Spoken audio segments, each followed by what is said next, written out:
Pemirsa, lalu seperti apa spesifikasi mobil dan prosedur pengamanan kepresidenan yang menjadi prioritas utama dalam perjalanan kepala negara? Berikut pemaparan rekan Rifai Pamone.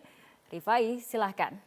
Fitri, perbincangan terkait dengan kunjungan kerja Presiden Joko Widodo tidak hanya apa yang menjadi hasil dari kunjungan dan juga pernyataan Presiden Joko Widodo terhadap masyarakat yang berada di wilayah kunjungan kerja tersebut, namun juga kemudian menjadi perbincangan adalah salah satu kejadian unik seperti yang disampaikan dalam paket informasi sebelumnya, bahwa mobil kepresidenan yang ditumpangi oleh Presiden Joko Widodo dan juga Ibu Negara kemudian mogok di wilayah Kalimantan Barat. Ini ironis atau tidak kami juga tidak paham, namun kejadian mogoknya mobil kepresidenan khususnya yang digunakan oleh Presiden Joko Widodo bukan kali pertama. Data atau faktanya nanti akan kami hadirkan di sesi terakhir dalam informasi kali ini. Namun kita lihat dulu spesifikasi dari mobil kepresidenan Republik Indonesia yang tadi sudah disebutkan adalah lungsuran dalam tanda kutip hasil dari pengadaan di tahun 2007 pada era Presiden Susilo Bambang Yudhoyono dan masih digunakan hingga saat ini. Mercedes-Benz S600 Guard, di sini kita bisa melihat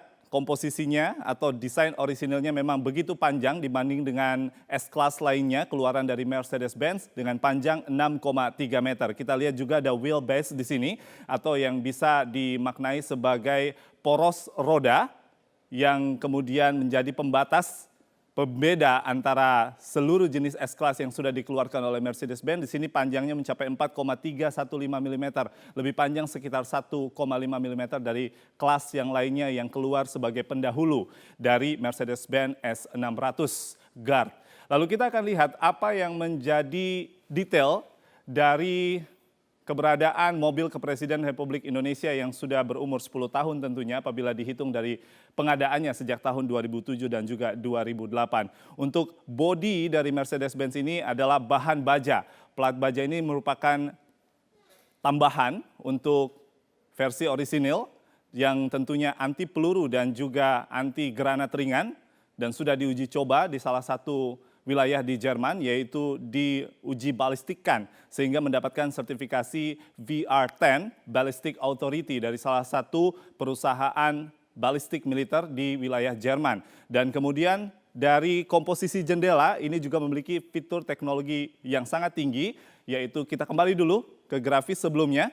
Di grafis ini masih akan menunjukkan tentang banyaknya fitur-fitur pengamanan lainnya seperti jendela, yaitu memiliki anti peluru militer dan juga banyak lagi fitur-fitur pengamanan lainnya seperti dari mesinnya dengan daya yang 530 kekuatan tenaga kuda atau horsepower dan juga torsi maksimal mencapai 830 Nm dan bisa menciptakan laju yang begitu cepat mencapai 160 km per jam.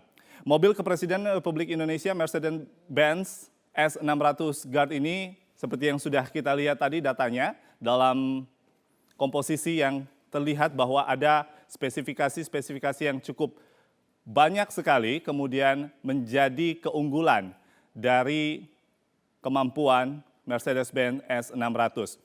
Kita simak data berikutnya. Data yang akan kami tampilkan ini memperlihatkan bahwa mobil kepresidenan tidak hanya satu jenis Mercedes-Benz S600 Guard, namun ada unit-unit lainnya yaitu 2 unit Jeep Mercedes-Benz dan 1 unit limousines dan semuanya keluaran dari Mercedes-Benz. Kita beralih ke informasi terakhir yang akan kami tunjukkan. Kali ini adalah bagaimana protap keamanan perjalanan kepresidenan di Republik Indonesia. 7 hingga 10 mobil pengiring kepresidenan ini adalah angka yang lebih rendah apabila dibandingkan dengan zaman Presiden Soeharto hingga SBY yang mobil pengiringnya bisa mencapai 20 mobil pengiring kepresidenan. Dan untuk pasukan pengaman presidennya ada 20 orang minimal, lalu laju yang diwajibkan bagi pengemudi mobil kepresidenan itu antara 80 hingga 120 km per jam. Jadi kalau kita lihat laju maksimal dari Mercedes-Benz S600 mencapai 160 km per jam sudah sangat memenuhi syarat. Dan untuk zaman atau era Joko Widodo dan Yusuf Kala saat ini agak berbeda. Ada protap yang lebih unik yaitu tidak boleh ada sirine dan klakson dan juga meminimalisir penghentian arus kendaraan jadi tidak mengganggu kegiatan atau aktivitas kendaraan warga lainnya. Kita lihat ada informasi terakhir yang akan kami tunjukkan. Satu lagi, ini menunjukkan bahwa fakta ada permasalahan teknis di mobil kepresidenan. Kami akan tunjukkan fakta tidak hanya dari Indonesia, di mana 18 Maret 2017 kejadiannya mogok di wilayah Mempawah, Kalimantan Barat. Lalu 9 September juga di tahun 2016, tepatnya 1 tahun yang lalu, Mercedes-Benz S600 yang merupakan pengadaan di tahun 2007 ini juga pernah mogok di wilayah Kabupaten Magetan, Jawa Timur. Saat itu juga kunjungan kerja Presiden Joko Widodo. Dan satu lagi contoh mobil kepresidenan di dunia yang kemudian mogok adalah Cadillac One, The Beast, yang ditumpangi oleh Presiden Amerika Serikat pada saat itu di era Presiden Barack Obama, mogok di wilayah Israel saat kunjungan kenegaraan. Demikian, Fitri.